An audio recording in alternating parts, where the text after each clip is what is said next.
Another one.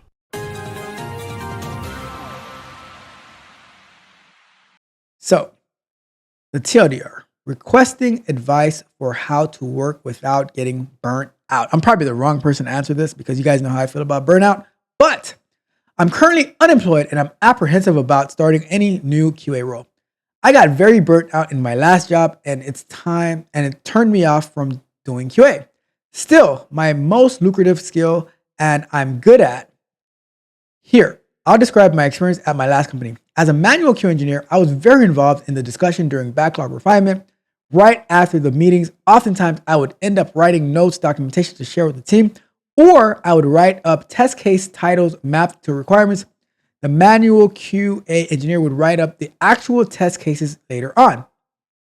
This work felt necessary for our team and it was very much appreciated.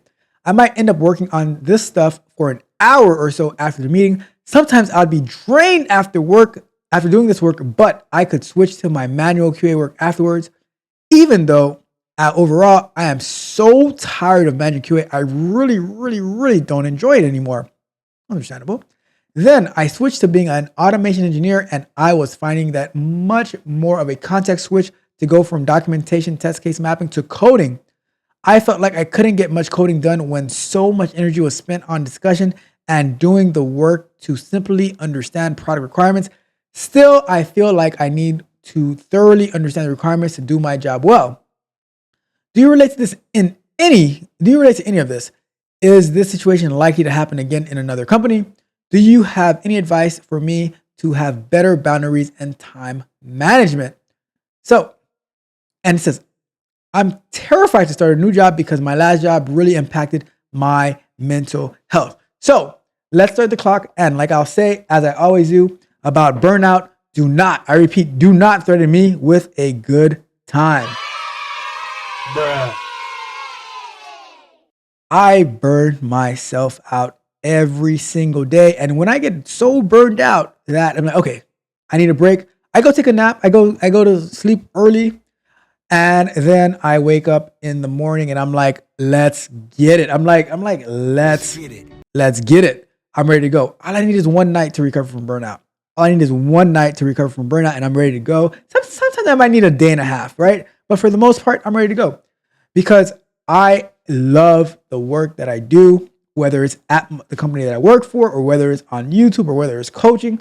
I have to tell my tech barbarians, I'm like, hey, remember to schedule your coaching calls. Because we got work to do.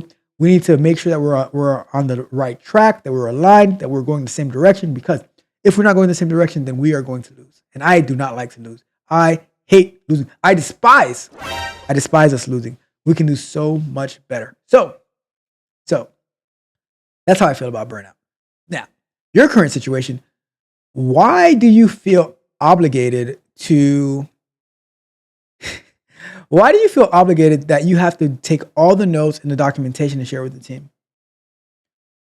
You are taking on an unnecessary burden that, like, it's not necessary. I'll tell you this, the way that we work in my company, right? We rotate taking care of these tasks. So for instance, when we do our stand-ups, we have a bot that says, okay, who's going to be running the meeting that day and who is going to be taking notes for the meeting. And it switches every single day.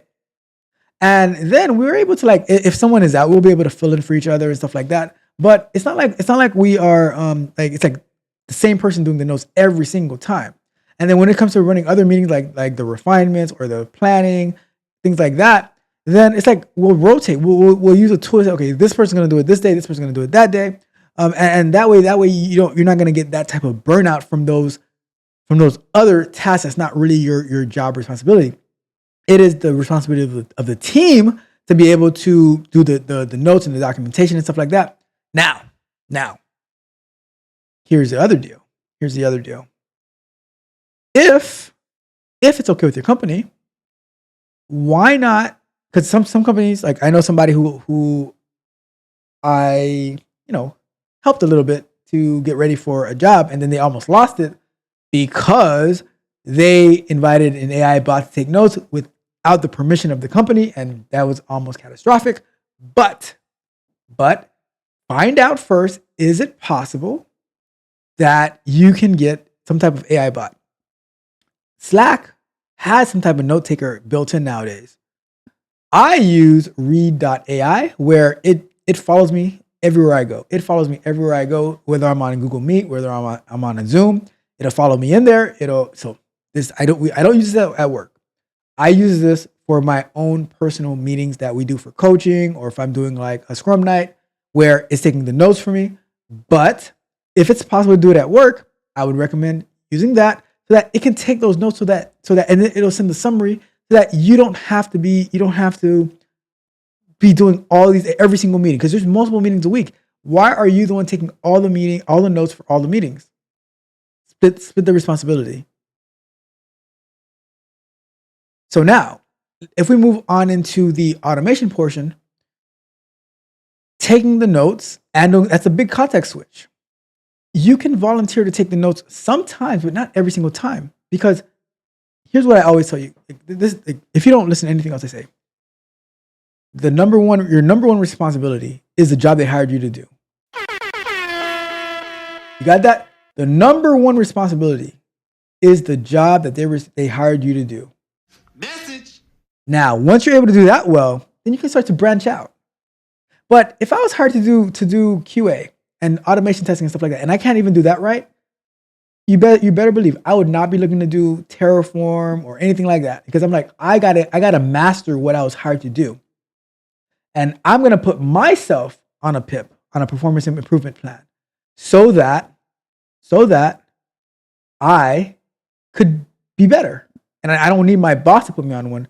I need to be better. Now, once I master that, then I can say, okay, how else can I help out?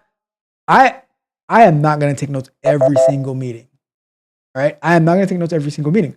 It's like, you have to work as a team. And this isn't like the 2007 Cavs where LeBron put everyone on his back. His point guard, I think, was Eric Snow and Boobie Williams back in 2007. Like, you don't have to be the LeBron. Teamwork. That's how I see it. That is how I see it. So you master your job first. Master your job first, and then see how else you can help out.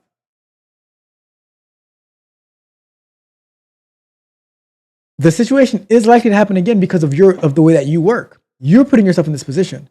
No one asked you to put yourself in that position.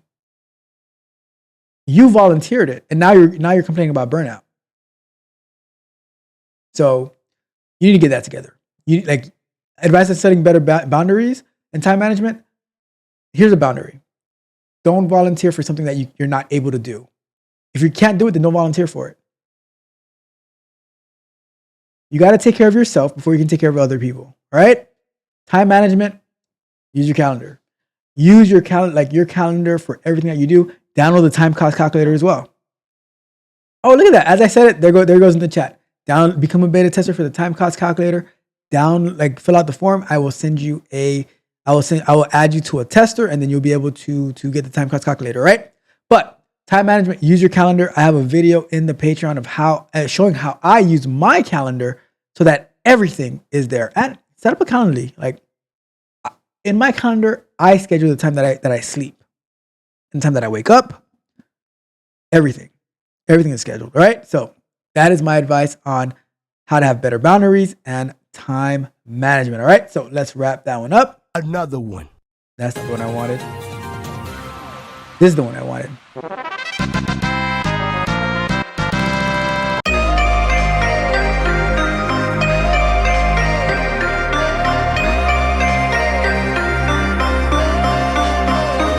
If you enjoyed the fascinating information shared in this video and you want more, be sure to hit the subscribe button to Tech Coach Ralph to be notified for new videos. Enigmatic Joker.